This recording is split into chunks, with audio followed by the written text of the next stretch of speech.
प्रहलाद की अटूट भक्ति। कहानी राक्षस राजा हिरण्यकश्यप से शुरू होती है, जिसे भगवान ब्रह्मा से एक वरदान मिला था। इस वरदान के कारण उसे मारना लगभग असंभव था। उसे न कोई इंसान मार सकता था, न कोई जानवर, न दिन में न रात में, न घर के अंदर न बाहर, और न ही किसी हथियार से। हिरण्यकश्यप का एक बेटा था जिसका नाम प्रहलाद था। अपने पिता के विपरीत प्रहलाद भगवान विष्णु का एक महान भक्त था।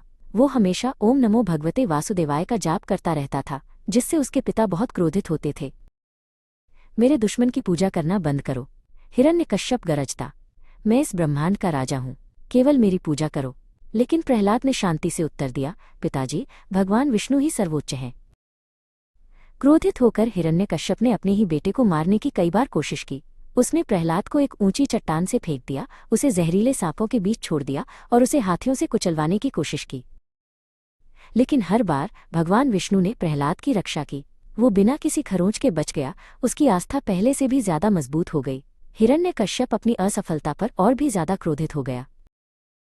अंत में हिरण्यकश्यप ने अपनी बहन होलिका से मदद मांगी। होलिका के पास एक जादुई शॉल थी जो उसे आग से बचाती थी। वो प्रहलाद को अपनी गोद में लेकर एक जलती हुई चिता पर बैठ गई। लेकिन जैसे ही आग भड़की, एक चमत्कार हुआ।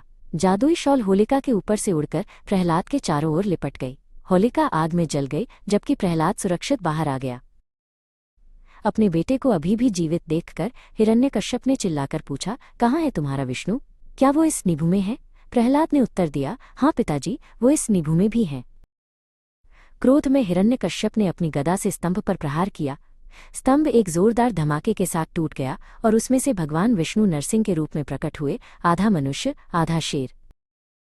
नरसिंह ने हिरण्यकश्यप को गोधूली के समय महल की देहली पर अपनी गोद में रखा और अपने तेज नाखूनों से उसका वध कर दिया। प्रहलाद की अटूट भक्ति ने सभी को बचा लिया और वो धार्मिकता के साथ शासन करता रहा। ओम नमो भगवते वासुदेवाय। कहानी का सार, सच्ची भक्ति और जो अच्छा और सही है उसमें अटूट विश्वास ही ब्रह्मांड की सबसे बड़ी शक्ति है। यह आपको सभी नुकसानों से बचा सकता है और ये सुनिश्चित करता है कि अच्छाई हमेशा बुराई पर विजय प्राप्त करेगी।